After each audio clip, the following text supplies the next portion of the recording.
चेतन दीवार पर बने एक चिन्ह को देखकर स्तब्ध खड़ा था। उस चिन्ह को देखकर चेतन मन ही मन खुद से कहता है, ये कैसा चिन्ह है? और ये चिन्ह सिर्फ इस दीवार की एक ही ईंट पर क्यों बना है? तभी चेतन उस चिन्ह के करीब जाकर देखने लगता है। उसे लगता है जैसे वो चिन्ह चेतन को कोई संकेत देने की कोशिश कर रहा हो। चेतन कुछ देर तक उस चिन्ह को देखने के बाद तय करता है कि वो इसके बारे में वीर सिंह को बताएगा। शायद वीर सिंह इस चिन्ह को देखकर कुछ अंदाजा लगा सके। वो वहीं खड़ा होकर वीर सिंह को आवाज देते हुए चिल्लाता है, वीर सिंह, वीर सिंह। पर शायद तब तक वीर सिंह वहां से बाहर चला गया था, इसलिए चेतन की आवाज देने पर भी वीर सिंह को उसकी आवाज सुनाई नहीं देती है। कई बार आवाज लगाने के बाद जब चेतन को वीर सिंह का कोई रिप्लाई नहीं मिलता है तो चेतन तय करता है कि वो ईंट को खोद कर देखेगा।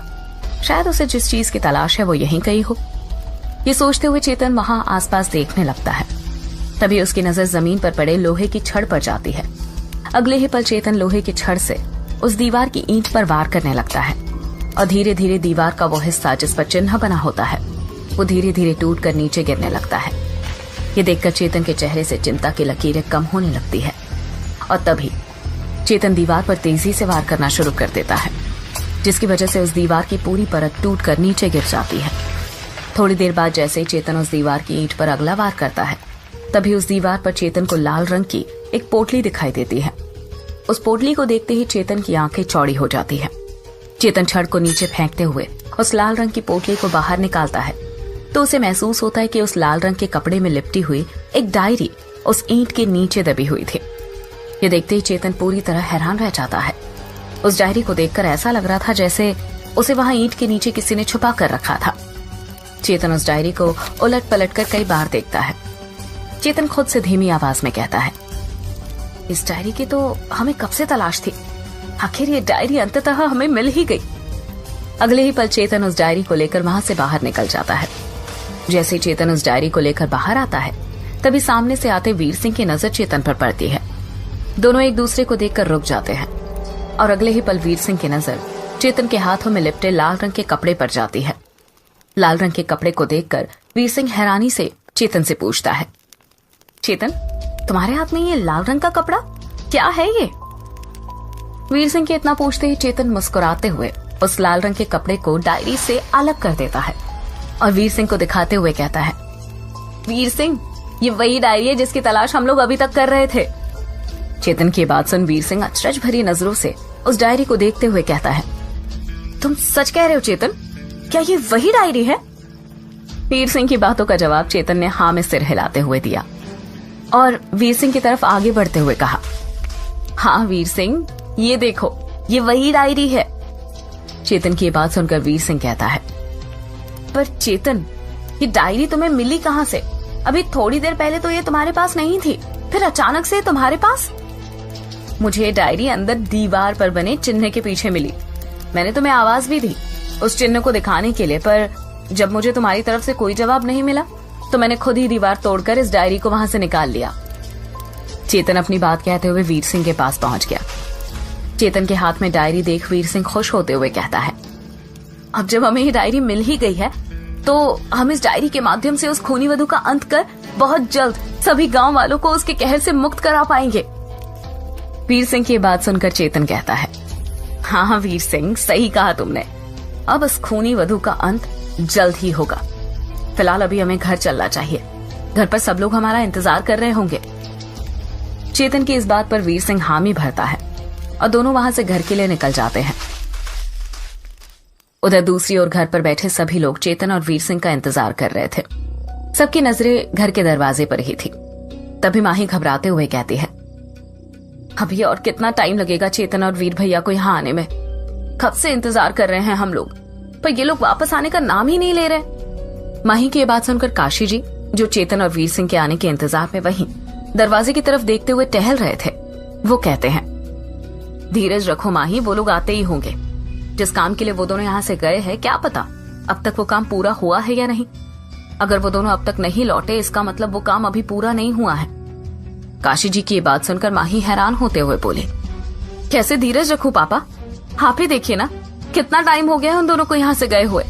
अब तक तो उन दोनों को यहाँ आ जाना चाहिए था, लेकिन वो दोनों पता नहीं कहाँ रह गए, अभी तक वापस नहीं आए। और कब तक ऐसे ही चुपचाप उनका इंतजार करेंगे हम लोग?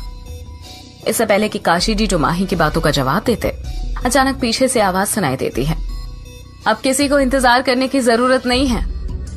उस आवाज को सुन सभी लोग दरवाजे की तरफ देखते हैं तो दरवाजे पर चेतन और वीर सिंह को खड़ा पाते हैं। उन दोनों को वहां खड़े देख सभी लोग खुश हो जाते हैं। तभी माही दौड़ते हुए चेतन और वीर सिंह के पास पहुंचती है और कहती है, कितना टाइम लगा दिया आप लोगों ने। आप दोनों को पता है ना मैं कितना घबरा गई थी, और तो और उस घबराहट की वजह से मेरा मन एकदम बैठा जा रहा था। माही की बात सुनकर वीर सिंह अंदर आते हुए बोला, हम कर भी कह सकते थे माही, इस डायरी को वहां ढूंढने में चेतन को इतना टाइम लग गया कि वहां से निकलने में हमें देर हो गई। डायरी का नाम सुनकर सबके चेहरे पर मुस्कान छा जाती है। तभी काशी जी आगे आते हुए कहते हैं, भगवान का लाख लाख शुक्र है कि ये डायरी तुम दोनों को मिल गई। अब इस खूनी वधू का अंत निश्चित है। काशी जी की बात खत्म होते ही गोमती मुस्कुराते हुए बोले, आप लोग बैठिए, मैं सबके लिए चाय बनाकर लाती हूँ। इतना कहकर गोमती वहां से किचन की तरफ जाने लगती है।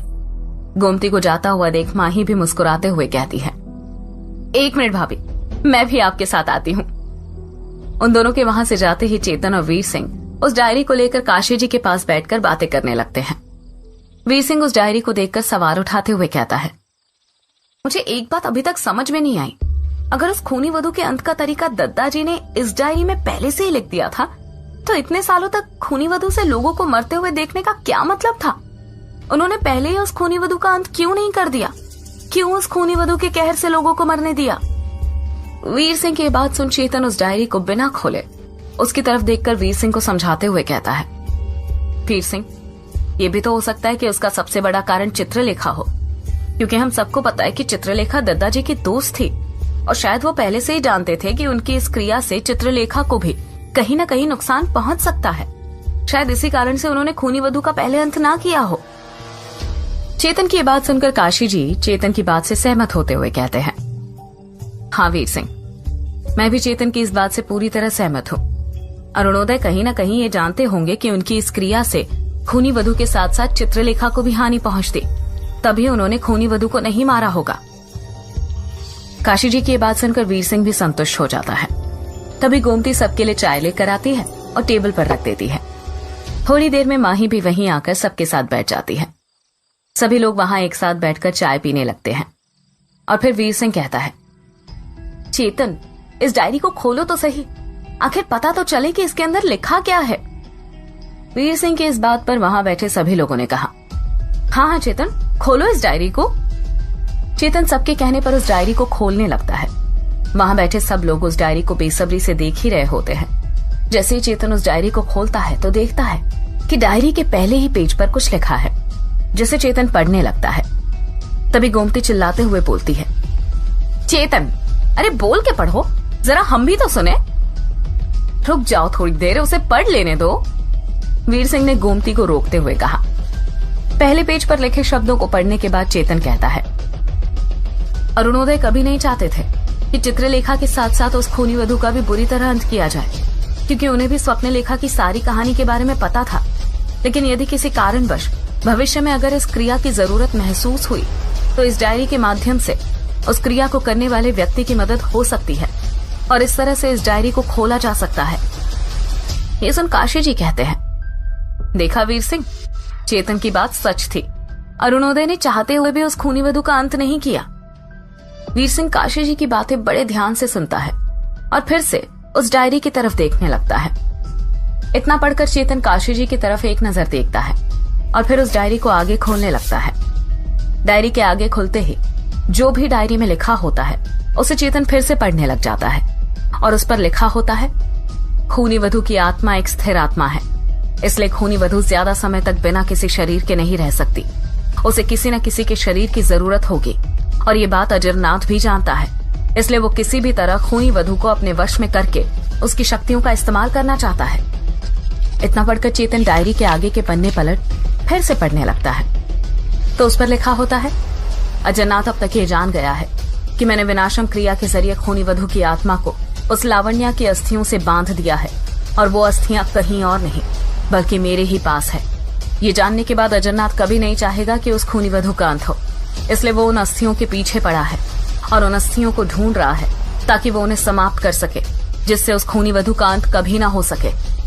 अगर किसी भी तरह ये अस्थियां खूनी वधू के नए शरीर के साथ दोबारा अग्नि में मिल जाए तो उसकी आत्मा का अंत हमेशा हमेशा के लिए किया जा सकता है।